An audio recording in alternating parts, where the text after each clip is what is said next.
Alors, ce moment aujourd'hui, parce que le cours, le premier cours en ligne qui permet d'aller vers l'initiation au Kriya, euh, on est en train de le finaliser, ce cours. On va le commencer le 22 novembre et vous êtes les bienvenus pour participer. Donc c'est aussi une manière de le présenter.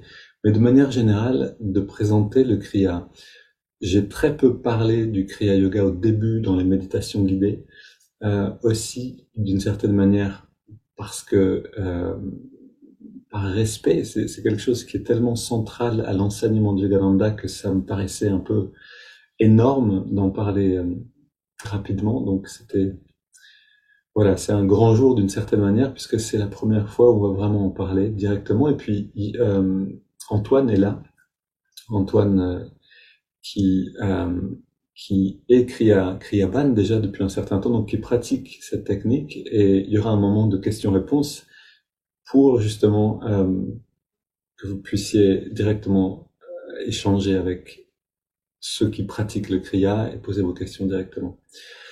Donc merci Antoine d'être avec nous. Je commence avec, en fait, simplement d'où vient le Kriya. On a vu ça un petit peu cette semaine, mais pour résumer, euh, le Kriya est révélé au monde à une nouvelle fois, on peut dire. C'est-à-dire que à travers le temps, et ça vous le trouverez dans l'autobiographie d'un yogi, cette technique a disparu d'une certaine manière. C'est-à-dire qu'elle a été gardée secrète. On va voir pourquoi. Et gardée secrète, elle a été oubliée par le plus grand nombre et quelquefois oubliée par même ceux qui la pratiquaient avec les déformations du temps, etc. Et donc euh, ce maître qu'on appelle Mahavatar Babaji, qui apparemment existe encore maintenant dans l'Himalaya quelque part et qui conserve son corps pour accompagner l'humanité, a un jour décidé donc de remettre cette technique aux mains du monde, de la révéler à nouveau et de la rendre accessible. Alors, je vous lis ce passage qui est, je trouve, particulièrement clair et qui résume ce qui s'est passé là. Au sommet de l'Himalaya, les yeux remplis d'amour divin, Jésus apparut au grand maître Babaji. Les lumières, et voilà ce qu'il lui dit.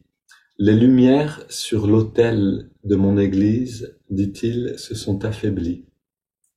Bien que toujours allumées sur les autels inférieurs des bonnes œuvres, la noble flamme de la communion intérieure avec le Seigneur brûle faiblement et n'est pas suffisamment fréquentée. Je relis cette phrase. Bien que toujours allumée, donc cette flamme qui brûle dans l'Église, cette aspiration divine, bien que toujours allumée sur les autels inférieurs des bonnes œuvres, la noble flamme de la communion intérieure avec le Seigneur, avec le divin, brûle faiblement et n'est pas suffisamment fréquentée. Ensemble, unis dans l'amour du Christ, allumons à nouveau les lumières de cet autel divin. Alors, oui, ça peut donner l'impression que c'est un conte de fées, que c'est une légende, mais c'est ce que nous dit Yogananda d'une manière très directe. Un jour, Jésus est apparu à Babaji et lui a dit ensemble, envoyons quelqu'un dans l'Ouest pour rétablir cette pratique, pour diffuser cet enseignement dont le monde a tant besoin. Et Yogananda, donc, et ensuite, vous connaissez un petit peu l'histoire, Babaji a appelé un disciple à lui dans l'Himalaya qui s'appelle Lahiri Mahashaya. Ce disciple a ensuite eu différents disciples, dont Swami Shri Yukteswar, qui a lui-même eu un disciple, enfin plusieurs disciples, dont Yogananda. Yogananda a été envoyé dans l'Ouest pour accomplir cette mission-là. Chaque maître a commencé à divulguer cette technique, le Kriya Yoga, de différentes manières en fait. Lahiri Mahashaya l'a fait vraiment d'une manière locale, on pourrait dire. Il a fait aucune publicité. Il voulait même que ses disciples n'échangent pas là-dessus et même entre eux, c'était vraiment intéressant. Ils voulaient que les personnes qui sont appelées à cette technique, à cette pratique, le ressentent intuitivement et viennent. Et c'est ce qui s'est passé. Et Sri Yukteswar a diffusé cette technique plus dans le nord de l'Inde, d'après ce que j'ai compris, et Yogananda est parti en Occident, donc en Amérique, pour, à partir de là-bas, rayonner dans l'Occident en général. Swami Kriyananda, un des disciples de Yogananda, a créé les communautés Ananda dont on fait partie maintenant pour diffuser cette pratique et ses enseignements partout en Occident. Plus que partout en Occident, pour aussi la diffuser en Inde, etc., dans le monde en fait. Donc il y a vraiment cette continuité d'un travail qui se fait de génération en génération et dont on a l'honneur et l'immense plaisir de faire partie d'une certaine manière, chacun à son échelle. Alors, qu'est-ce que le Kriya Yoga? C'est aussi une invitation à dépasser la forme. C'est-à-dire que le temps dans lequel on a vécu jusqu'environ vers 1800-1900 était très identifié à la matière. Encore quand j'étais petit, pour moi, il y avait, enfin, c'est quelque chose qu'on peut voir dans notre conscience même, c'est-à-dire quand on vient au monde, c'est la matière qui prime. On a besoin nos besoins matériels priment. Et au bout d'un certain temps, la conscience humaine est venue, donc ça c'est à peu près dans le début de 1900 et pendant le 19e siècle, ça s'est passé de manière progressive. La conscience humaine a avancé pour se rendre compte que finalement, avant la matière, il y a l'énergie. Et donc, la matière est une manifestation de l'énergie. Ça, on peut le voir dans la science. E est égal mc2. On peut voir cette découverte petit à petit de qu'est-ce qui sous-tend la réalité matérielle et qui continue de s'approfondir d'une manière assez passionnante avec la physique quantique, qui va maintenant penser que c'est peut-être la conscience qui est derrière l'énergie. Finalement, tous ces enseignements que les yogis ont gardés sont en train d'être mis à jour d'une manière scientifique maintenant. Et donc, ce changement, en fait, de la conscience nous donne aussi cette possibilité maintenant de passer au-delà de la forme, c'est-à-dire de nous libérer de la forme extérieure. Et une église, une religion est aussi une forme extérieure. Donc pendant longtemps, quand on était protestant, on n'allait pas dans les églises, et c'est encore le cas pour certains. On n'allait pas dans une église catholique, par exemple. Quand on est juif, on n'allait surtout pas dans une église. Un musulman, voilà, il y avait vraiment des sectarisations, des séparations fortes entre les traditions. Elles sont encore présentes, mais vous pouvez voir par vous-même que déjà elles se dissolvent. Et que finalement, on aime bien aller là où on se sent inspiré. Si on entend un rabbin qui parle bien, on n'est peut-être pas juif, mais on aimerait l'écouter parler. Si on entend ou on trouve un prêtre qui est inspirant, comme c'était le cas pour nous ici en Provence, on va le voir, même si on n'est pas faisant partie de cette église de tradition. Donc les formes se dissolvent petit à petit parce que c'est justement la qualité de l'énergie qu'on va recevoir dans cet endroit-là et de la conscience qui est derrière cette énergie qui prime. Et donc cette technique a été aussi révélée. Merci, c'est une bonne idée, Alba, de partager ça.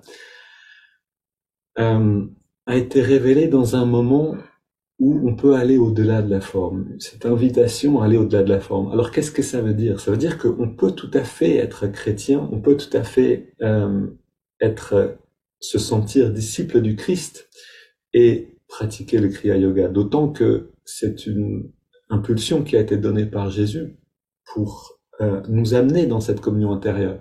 Ce retour du Kriya, cette diffusion donc de cet enseignement. Donc on peut également être dans une autre tradition et sentir que ce rayon, donc cette lumière spirituelle qui vient à nous par le biais de Ananda, donc de cette tradition qu'apporte Yogananda, nous correspond. On peut tout à fait être d'une tradition religieuse et sans pour autant renier cette tradition, pratiquer cette technique. Parce que, comme le dit ici Yogananda, ce n'est pas une nouvelle religion, c'est une nouvelle expression. Et ailleurs, Yogananda dit aussi, un jour, la religion, si on veut, du futur, c'est ça la réalisation du soi. Parce que finalement, c'est la qualité de la conscience d'une personne qui va devenir importante, c'est-à-dire jusqu'où elle est allée dans qui elle est vraiment, dans réaliser qui elle est vraiment.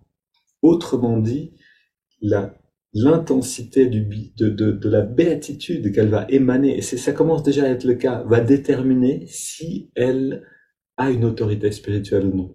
Et à partir de là, les gens vont s'orienter vers cette béatitude, vers ce qu'on appelle la réalisation du soi, et non plus vers une tradition.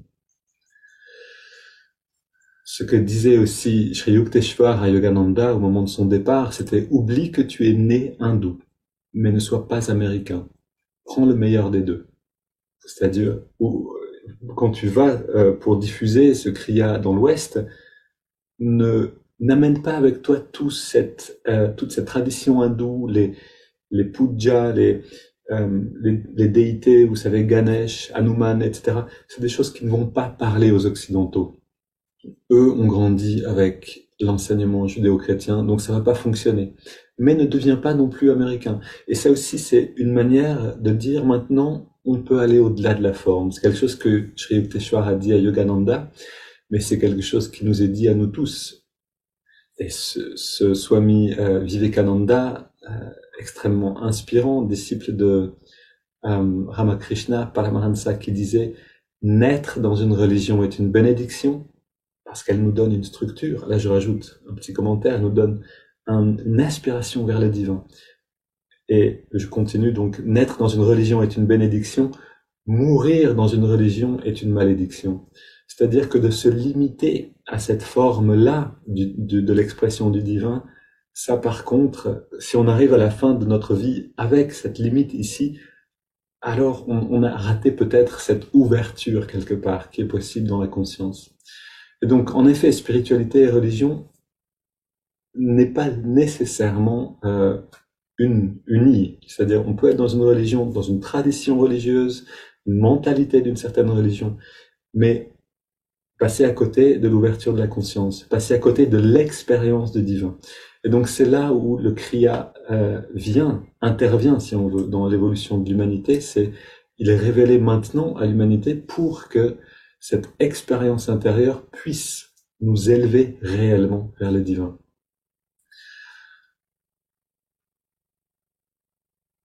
Ok. Donc, le Kriya se fait avec une certaine préparation. Ici, quelques mots avant d'aller là, Alba, sur l'importance de la préparation. En fait, donc le cours qu'on vous propose comporte plusieurs modules et dure environ 1 an. C'est-à-dire que entre le moment où vous commencez le premier cours et le moment où vous allez être initié au Kriya, il y a à peu près 1 an qui se passe. Ce moment, il est important pour plusieurs raisons. D'abord parce que pourquoi ça a été gardé secret pendant longtemps? Une des raisons pour laquelle ça a été gardé secret, c'est Shri M, donc un enseignant qui s'appelle Shri M, qui est actuellement en Inde, actif, en vie, explique simplement la chose. Il dit, il y a tellement d'énergie et de puissance dans cette pratique, dans ces techniques, en fait, en nous-mêmes. C'est pas les techniques qui sont puissantes, c'est l'énergie qui est en nous. La technique nous permet d'aller to tap in en anglais, d'aller se saisir, d'aller profiter, d'aller jouir de cette force, de cette puissance. Et pour l'utiliser d'une manière saine, d'une manière qui soit constructive, on a besoin de préparation. On a besoin que nos attitudes soient alignées avec notre réelle vocation. Sinon, c'est comme de donner le mode d'emploi d'une bombe dans les mains de n'importe qui. C'est-à-dire que si on a tout d'un coup une tendance qui prend le dessus dans notre subconscient et qu'on veut réaliser un désir et qu'on a cette puissance-là et qu'on oriente toute cette énergie pour la réalisation d'un désir qui n'est pas bon pour nous ou pour les autres, ça peut devenir très négatif. Au-delà de ça, le Kriya Yoga, cette pratique du pranayama qu'on appelle le Kriya Yoga, initie une transformation profonde. C'est-à-dire qu'il va vraiment transformer la conscience au fur et à mesure. C'est ce que nous dit Yogananda, vous l'avez entendu, un simple cycle de cette correspond à une... Oui, il y a une préparation qui est nécessaire, c'est ce que je vous disais à l'instant. Euh, les trois modules. Quelques mots sur ces trois modules. Le premier, et c'est celui qui va commencer le 22, sera vraiment pour apprendre. Vous êtes toujours là? Donc, aller vraiment dans les bases de la méditation, puisque la méditation, c'est le véhicule littéralement pour la conscience. C'est ça qui va nous permettre d'avancer dans cette expérience-là. Le second module va être plus sur comprendre les principes spirituels. Donc, ces principes ne sont pas dépendants d'une tradition. Encore une fois, c'est des principes qui sont universels. Donc, on va les retrouver dans l'hindouisme, dans le christianisme, dans l'islam, on va le retrouver en fait dans toutes les traditions qui peuvent vraiment élever la conscience. Donc ça, c'est le deuxième module, extrêmement enrichissant. Pour nous, ça a été vraiment un déclic, c'est-à-dire que la clarté de Swami Kriyananda pour rendre accessible cette sagesse, je la trouve très précieuse. Et le troisième module, c'est cette relation intérieure avec celui qu'on peut appeler le maître, le gourou, celui qui nous guide de l'intérieur de nous-mêmes. Et donc ça, c'est les trois premiers modules de ce cours de préparation au Kriya. Même si on va pas jusqu'au Kriya Yoga, on peut les suivre. C'est-à-dire que l'enrichissement est, est précieux et va nous permettre de mieux pratiquer ce qu'on pratique maintenant. Si on décide par exemple que voilà, on est bouddhiste et qu'on reste dans les techniques du bouddhisme par exemple et qu'on ne veut pas adopter une technique extérieure ou à cette religion, le fait de rentrer dans ces trois cours va être un enrichissement pour notre pratique bouddhiste également. Donc c'est pas du tout euh, encore une fois une forme, c'est vraiment un ensemble de connaissances qui va enrichir tout pratiquant spirituel sincère. Donc voilà l'essentiel de ce que je voulais vous dire sur les modules. Euh, on avait quelques belles images préparées par Alba, mais quelqu'un là qui veut pas que ça se passe comme on avait prévu, donc on se débrouille. On est debout dans la cuisine, content d'être avec vous, et on est partant pour des questions-réponses si vous avez des questions à poser sur tout ce que vous voulez qui concerne le CRIA. Et Antoine, tu es bienvenu pour intervenir et répondre aussi. Coucou, j'ai une petite question. Je voudrais savoir à peu près en moyenne par jour combien de temps vous consacrez aux exercices de Kriya. Ben, ça commence très très progressivement en fait, Marina. Donc, quand on est d'abord initié au Kriya Yoga, on a un certain nombre de ces techniques à pratiquer et on, on en rajoute au fur et à mesure, mais ça prend des mois, hein, c'est pas. Et il n'y a pas d'obligation d'en rajouter non plus. Tu peux, tu es en dialogue avec quelqu'un qui t'a initié et tu vois comment ta pratique évolue en fonction du temps que toi tu as pour y consacrer aussi. Mais en principe, on pratique 2 fois par jour, donc matin et soir. En général, c'est matin et soir, mais ça peut aussi être adapté selon ton emploi du temps. Ajouter quelque chose. Oui, peut-être Antoine, tu veux rajouter quelque chose pour le plaisir de t'entendre parler. Est-ce qu'Antoine veut rajouter? Merci Oui. pour l'invitation. Bon, je crois qu'Alba, elle a bien résumé que c'est quelque chose qui est progressif et puis que c'est, enfin, en tout cas, moi personnellement, je l'ai pratiqué par rapport à ce que je ressentais aussi, l'envie que j'avais. C'est-à-dire, il y a des moments, peut-être, j'ai fait beaucoup de kriya et puis c'était un peu trop. Du coup, j'ai un petit peu réduit. Et j'ai toujours fait d'une manière qui m'inspire et que je sente euh, de la joie. Voilà. Donc je dirais que l'indicateur principal, c'est la joie. Quelle est ta joie dans la pratique? Absolument. Merveilleux, absolument, c'est Absolument. ça. Non, non, si pour donner quelques minutes, enfin un chiffre un petit peu, Si on prête une douzaine de kriyas, ça prend à peu près 6 à 7 minutes. Donc, au début, on commence avec 14 kriyas, et donc, vraiment, si on a très peu de temps, ou si on ne peut ou ne veut, euh, ouais, si on veut mettre ce temps minimum, on peut commencer avec 7 minutes de pratique du kriya, plus l'expansion ensuite. Donc, ça fait à peu près une dizaine de minutes pour une pratique minimum, quelque chose comme ça. Ok, est-ce que Merci. d'autres... Ouais, volontiers. Bonne question, Marina. Quelqu'un d'autre a un commentaire, une question? Hello, hello. Oui, Moi, j'ai une question aussi. Il y aura donc en même temps de la théorie et de la pratique à chaque mercredi, ou bien c'est un mélange des deux, pas que de la théorie, quoi. Alors, on avait prévu de vous montrer un peu sur les slides, mais comme on a eu un problème, on n'a pas pu vous dire en fait toutes les modalités du cours. Le cours se passe sur une plateforme en ligne. Donc, il y a des vidéos, des activités à faire sur une plateforme, sur une page, on vous donnera accès à cette page. Et semaine par semaine, vous auriez des activités à faire à votre temps. Une fois par semaine, le samedi soir, il y aura un moment où on se retrouve tous en direct sur Zoom. Et là, on va parler de ce qui a été vu dans la semaine, dans le contenu de la semaine, et répondre à vos questions et voir comment votre pratique évolue. voilà, c'est principalement ça, comme ça que ça fonctionne, en effet. Et on aura un mélange entre recevoir des enseignements à travers des vidéos. Donc, vous allez voir Swami Kriyananda qui parle de la méditation, qui parle de différents aspects comme ça de la spiritualité, toujours selon une thématique. Cette thématique accompagne une semaine à chaque fois. Et ensuite, alors, activités, en fait, des choses à intégrer, c'est-à-dire des idées à intégrer dans la vie. Ça peut être au début vraiment dans la pratique de la méditation, dans le premier module. Ensuite, ça peut être plus dans la vie au quotidien, puisque c'est vraiment ce lien, en fait, entre la méditation d'un côté et la vie, la vraie vie, d'une certaine manière, le quotidien de l'autre, qui fait que la pratique est fertile.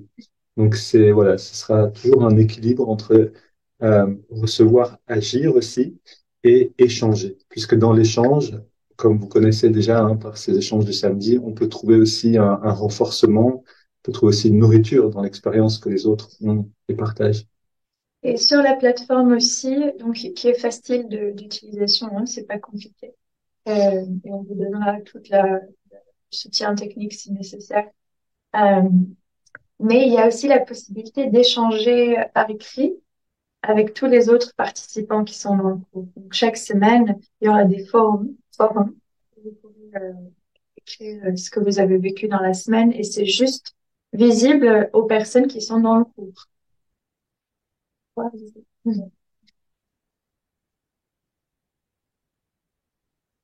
Oui. Quelqu'un d'autre aurait une question sur... Est-ce qu'on a répondu à ta Est-ce qu'on a question, répondu à ta question? Stéphanie? Oui, oui, merci beaucoup d'avoir développé. Par contre, le Zoom le samedi soir, ça risque d'être un petit peu délicat. Enfin, je sais pas, ça me vient là intuitivement pour beaucoup, parce que souvent le samedi, des fois, il y a un petit peu d'autres activités ou Hmm. d'autres. Oui. Ouais. Après, on peut voir ça ensemble. D'accord. Merci, merci. J'y répète. Oui. Pardon, je croyais que quelqu'un parlait. Bah moi j'ai quelque chose à dire si personne d'autre a. Oui, volontiers. Euh, alors deux petits détails, c'est juste vous allez nous donner j'imagine l'horaire parce que moi du coup le samedi ça m'allait mais le mercredi je travaille toute la journée donc vous nous direz l'horaire par mail ou. Bien Alors, sûr. bah, oui, il faut que nous, on fixe l'horaire du moment où D'accord, on se retrouve tous sur Zoom, ça va. On aimerait quand même que le maximum des participants puissent y assister au moment où d'accord. on dirait.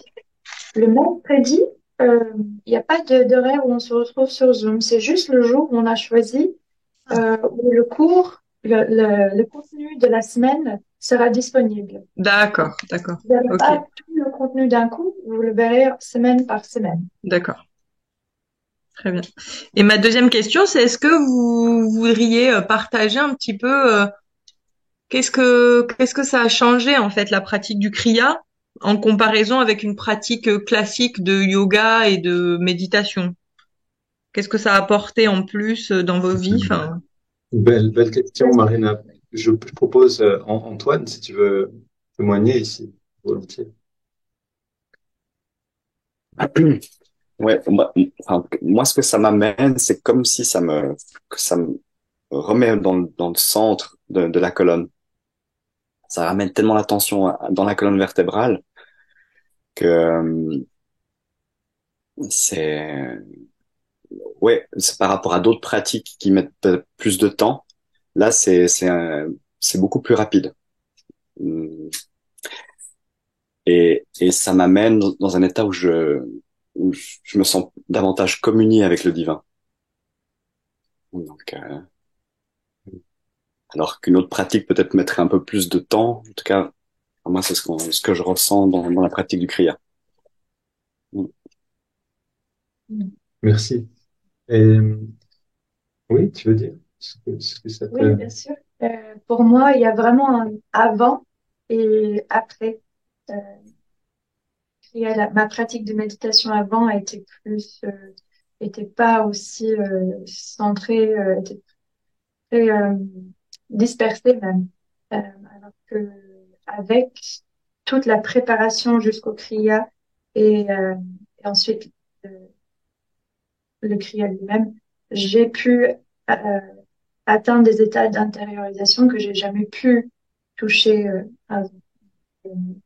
C'est sûr que la profondeur de la pratique, la rapidité, comme a dit Antoine, est beaucoup plus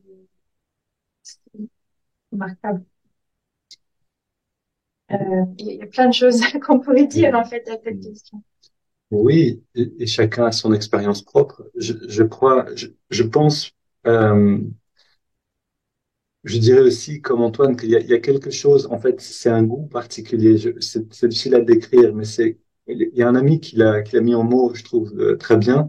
C'est Darshan. Et dit, après avoir pratiqué le kriya, vous sentez un état de satisfaction que vous connaissez seulement en pratiquant cette technique. Et c'est vrai que, par exemple, quand je pratique autre chose, le Hongso, quand je pratique peut-être d'autres techniques de pranayama, je vais sentir un certain bien-être et un équilibre qui sont importants aussi et qui me permettent en fait d'aller ensuite dans la pratique du kriya. Mais le kriya lui-même amène à quelque chose de tout va bien, j'ai besoin de rien d'autre. On est tellement à l'intérieur, on est tellement euh, dans ce ressenti de l'abondance, d'une certaine manière, que on se détache naturellement de ce qui est autour de nous. Pas dans une manière où on rejette le monde, pas dans un sens négatif, mais on n'a plus besoin. On est tellement bien dedans que tout ce qui est à l'extérieur, c'est du plus. Et qu'on peut y contribuer, mais on veut pas prendre. Il y a quelque chose comme ça pour moi un petit peu. Je pense que c'est important aussi de souligner le fait que le kriya, le chemin vers le kriya n'est pas juste une technique qu'on peut rajouter dans notre Tout à boîte fait. à outils. Il y en a plein des techniques qu'on peut utiliser pour se recentrer, se sentir bien. Le kriya est vraiment euh, forme de, de se rapprocher du divin. C'est notre lien avec notre maître, quel que soit le maître, notre lien avec le divin. Donc c'est pas séparé de ça. On peut pas juste le considérer comme une technique. Oui, ça fait partie d'un chemin spirituel complet, en effet. Et c'est là où le kriya a vraiment sa force. Il y a une phrase que disait Yogananda, Not by a technique alone. Je crois que c'est de lui. Et donc, pour dire que c'est la technique elle-même, il y a des personnes qui sont venues dans l'ashram de Yogananda et qui pratiquaient le kriya toute la journée, qui pratiquaient parce qu'elles voulaient réaliser Dieu. Il y avait une personne comme ça. Et Yolanda a commenté en disant, et cette personne a fini par quitter complètement le chemin spirituel, déçue de ne pas atteindre cette réalisation-là. Et Yogananda a commenté en disant, on n'achète pas Dieu. C'est-à-dire, c'est pas en pratiquant plus fort, plus qu'on va finir par obtenir. Enfin, non, ça se passe pas de cette manière. On a besoin aussi de la dévotion. On a aussi besoin d'ouvrir nos sentiments à une guidance intérieure et accepter que c'est pas nous qui faisons tout, mais qu'on ouvre et que cette grâce peut venir en nous. Donc, il y a aussi toute une forme de conscience à développer. En effet, par un chemin spirituel plus complet que juste une technique. Et c'est pour ça que ce module est là, c'est pour donner accès justement à ces enseignements. Est-ce que, oui, Alba me faisait signe d'une phrase qu'on avait prévu de vous lire aussi. Ce qui avance le plus rapidement sur les chemins spirituels, ça c'était Swami Kriyananda. Donc c'est Swami qui a observé les gens qui venaient à Nanda et qui pratiquaient, qui repartaient, qui venaient. Il y a eu beaucoup d'aller et venus un peu dans cette communauté. Et il disait, ceux qui pratiquent, ceux qui avancent le plus rapidement sur le chemin spirituel, ne sont pas ceux qui s'isolent le plus pour pratiquer, mais ceux qui servent le plus. C'est-à-dire ceux qui, justement, se mettent à disposition de ce qui veut se manifester, en fait, et qui deviennent eux-mêmes serviteurs de cette grande conscience qui veut naturellement se répandre. Pas juste s'enfermer dans une personne pour être, non, mais qui veut être communiqué aux autres aussi. Donc voilà, il y a aussi cet aspect-là de servir quelque chose de plus grand, bien sûr. Est-ce que... Euh, Albert me montre encore une phrase qui est magnifique. Oui, je vous l'ai dit, mais je voudrais quand même ouvrir pour des questions aussi. Swami Kriyananda dit aussi une belle phrase et qui illustre tout à fait l'approche du Yogananda ici. C'est: mon but n'est pas de vous convertir à la réalisation, à la pratique du Kriya, pardon, ni de vous convertir à ce qu'on appelle self-realization, à cette expression-là de pratique, mais de vous convertir vers votre propre euh, higher self, comment tu dirais, vers votre propre soi, c'est-à-dire vers une conscience supérieure.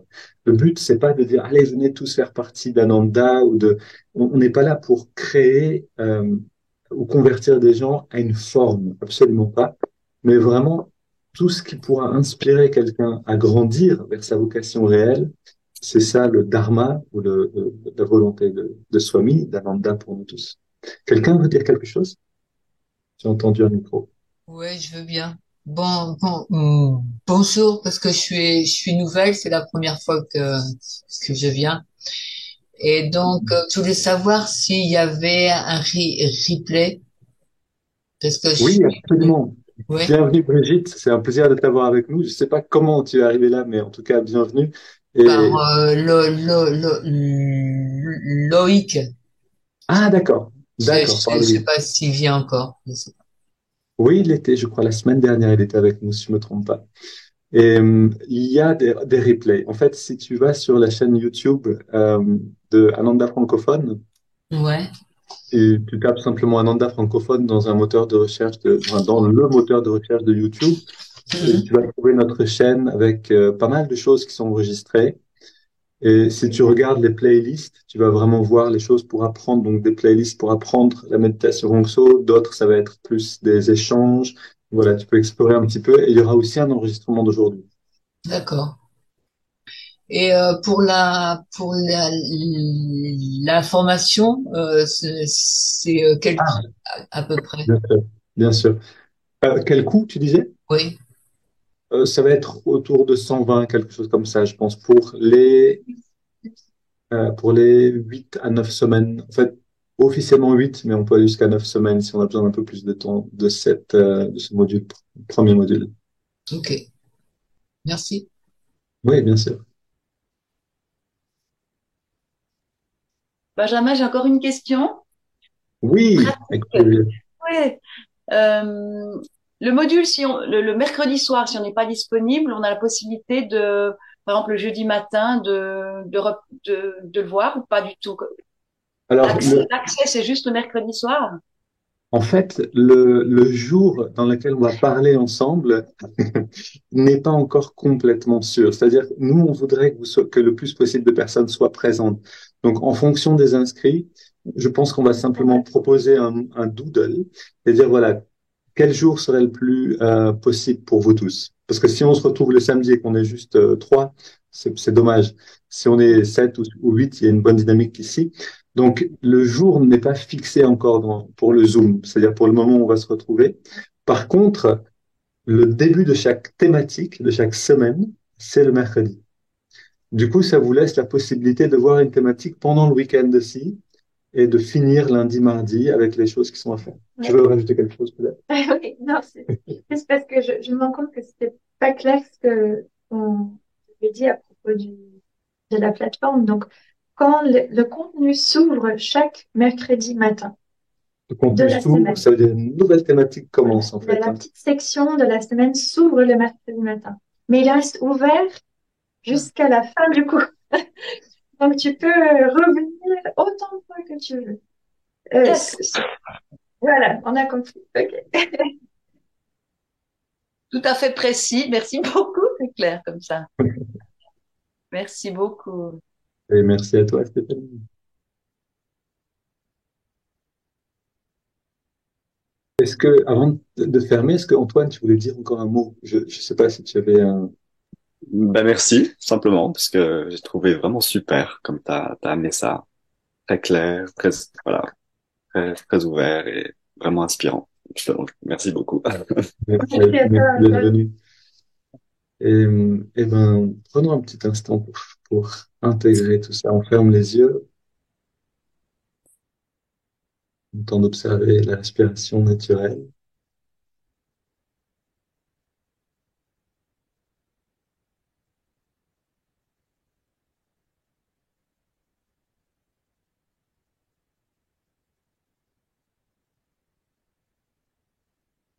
Et sentir cette petite joie qui est la nourriture, ce qu'on appelle Sat Sangha, c'est-à-dire la communauté des personnes qui sont également orientées vers une croissance de la conscience. Le fait de se retrouver pour parler ensemble, pour échanger, et aussi une forme de pratique spirituelle qui nourrit le cœur. Ressentons un instant cette nourriture ici.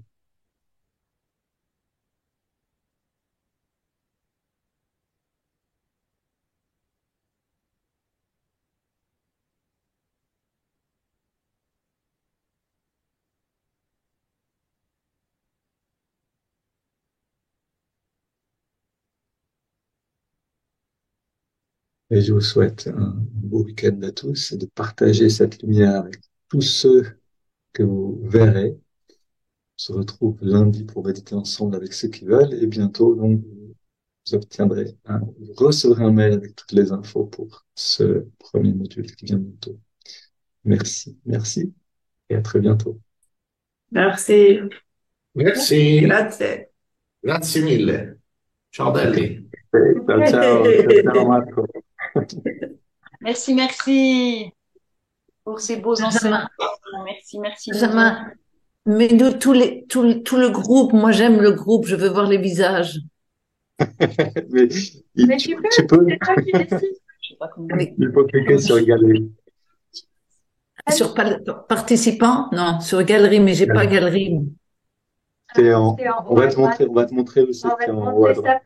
On va passer aujourd'hui à la maison. Ciao, ciao. Voilà.